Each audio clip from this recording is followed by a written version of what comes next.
Sasa leo nataka nizungumzie jinsi watu wanavyoweza kutawala kwa kutumia mbinu za saikolojia katika mahusiano au katika mapenzi. Unajua kwenye mahusiano kuna watu waga wanajua kuchezea watu wengine akili. Na usipokuwa makini utajikuta wewe unafanya maamuzi wewe mwenyewe, lakini kumbe kuna mtu anakuchochea kufanya maamuzi. Sasa hii waga sio nzuri kwa sababu inaanza kupoteza utambulisho wako. Sasa leo nitakufundisha njia za kukabiliana na watu hawa na jinsi ya kuwagundua ili usiweze kuongozwa na kutawaliwa katika mahusiano. Kwa sababu mahusiano mazuri ni yale ambayo yote yanakuwa na pande mbili, yani wote wanaelewana na kusikizana. Lakini ukiona wewe unakuwa unafanya tu vitu kumfaidisha mtu mwingine, haya yanakuwa sio mahusiano mazuri. Tunasema ni toxic relationship, mahusiano ambayo yana sumu.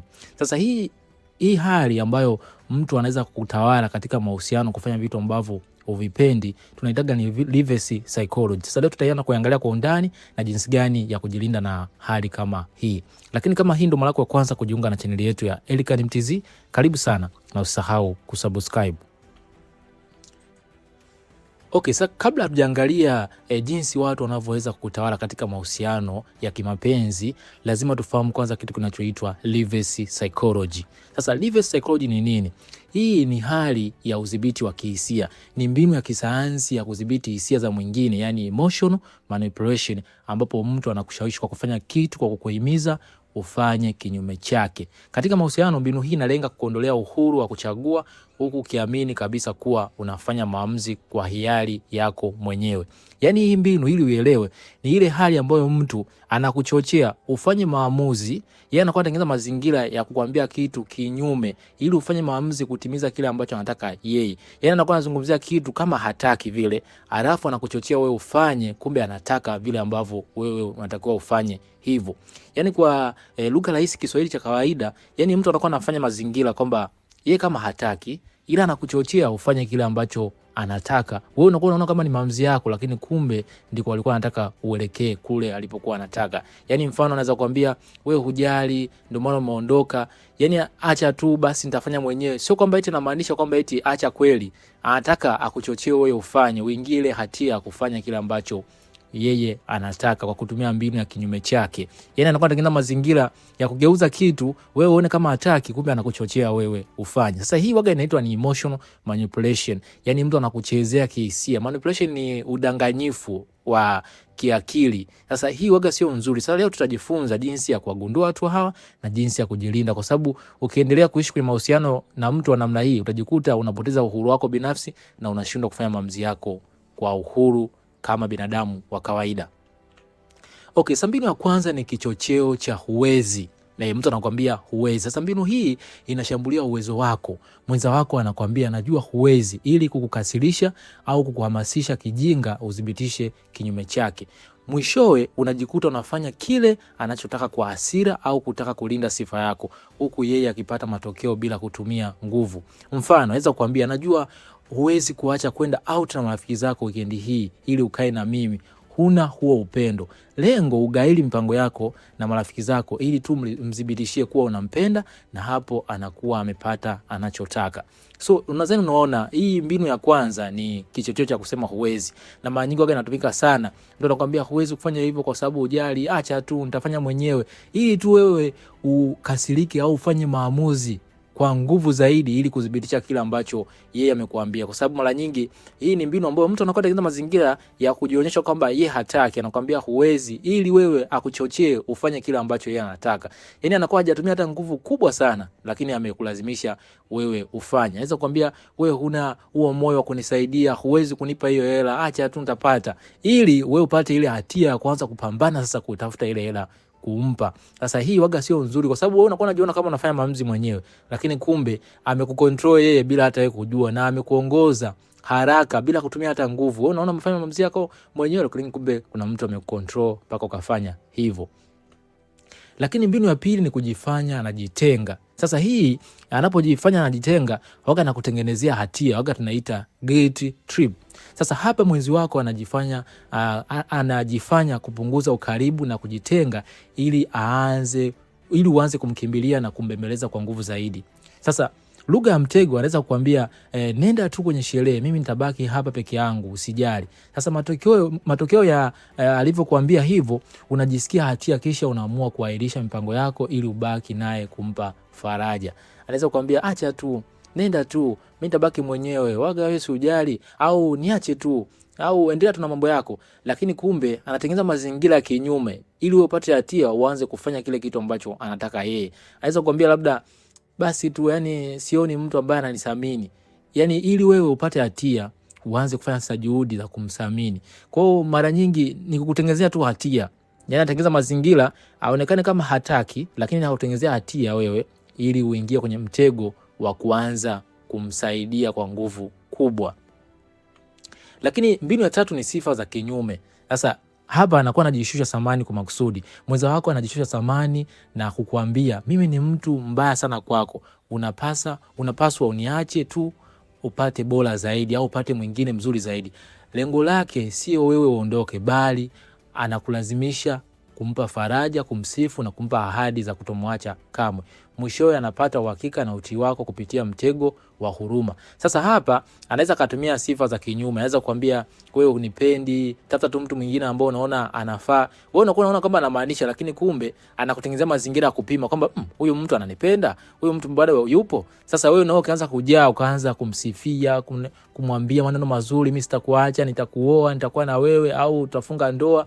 So anakuwa amedhibitisha kwamba huyo mtu bado yuko kwangu. Sana mara nyingi wanaofanyaga hivi ni wale watu ambao wanachezea watu wengine akili. Anapima kwamba huyo mtu bado ananipenda, hebu ngoja nione. Anaweza kukuambia bana, tafuta tu mtu mwingine ambaye anakufaa, tafuta mtu mwingine ambaye unaona ni sahihi, mimi na wewe naona tuendane. Ili wewe uanze sasa kufanya juhudi za kumuonesha kwamba unampenda, yeye ndo sahihi. Lakini wewe pale unakuwa unaona kwamba ni maamuzi yako, lakini kumbe yeye katumia mbinu za kudhibitisha kwamba bado unamtii au unampenda. Si kitu kizuri kabisa, kwa sababu mahusiano mazuri ni yale ambayo watu wawili wote wanaelewana na wanakubaliana. Lakini ukishaona mtu mwingine anakutengenezea mazingira hatia au anakutengenezea mazingira ya wewe kuanza kumchochea, kumdhibitishia kwamba unafaa, hayo sio mahusiano mazuri. Lakini mbinu ya 4 ni marufuku feki. Tunaweza kujifunza hata kwenye tunda la bustani ya Eden. Katika kipindi hicho cha zamani, Eva alikatazwa na Adam, lakini alipokatazwa ndio walienda kulitumia hilo tunda. Sasa binadamu ana asili ya kutamani kile alichokatazwa kufanya na kukithamini maradufu. Hiyo ndio asili ya binadamu na kisaikolojia. Mwenzi wako anapokataza zawadi au msaada kwa sauti ya unyonge, usininunulie zawadi hiyo ya gharama, heri utunze fedha zako. Hii inakupa msukumo mkubwa wa kumnunulia zawadi hiyo kubwa zaidi ili kuonesha ukarimu na upendo wako kwake. Mara nyingi unajua kiasili si binadamu huwa waga tuna samini au tuna kitamani kile kitu ambacho tumekatazwa. Ndio maana hata kuna mfano mmoja, una nyumba moja, kuna mfanyakazi mmoja aliambiwa usifungue hicho chumba, ni cha hatari. Akawa anajiuliza kila siku, hichi kuna nini kwenye hichi chumba? Mpaka mwisho wa siku akaja akafungua, kwa sababu alikatazwa. Yani binadamu waga tunapenda kujua nini kinaendelea kwenye kile kitu ambacho tumekatazwa. Ndio maana hata Eva na Adam waliingia kwenye mtego wa kula tunda. So mara nyingi mbinu mtu anaweza kutumia mtego huu kucheza na asili ya binadamu. Anaweza kukwambia wewe acha tu, usinunue hiyo, endelea kutunza pesa zako, lakini anaongea kwa kinyonge kwamba hapana, usinunue hicho kitu kwa sababu yani unatakiwa utunze pesa zako au uwekeze. Sasa uone kama utarudi nyuma, ili upate hatia sasa ya kudhibitisha kwamba unamsamini na unampenda. Lakini kumbe yeye alikuwa kinyume, alikuwa anataka na wewe pia ufanye vile alivyokuwa anataka. Sasa unaona kwamba ni maamuzi yako, lakini kumbe kakuchochea ukafanya kile ambacho wewe hata ulikuwa huna mpango nacho. Kwa hiyo ni mara nyingi ile inakuwa kama marufuku fake. Yaani anakuwa anakukataza kitu ambacho ni cha uongo, lakini ili kukuchochea wewe ingie kwenye mfumo wake ili kufanya kile kitu ambacho hata wewe mwenyewe ulikuwa huna mpango nacho. Okay, sasa jinsi ya kukabiliana na hali kama hizi.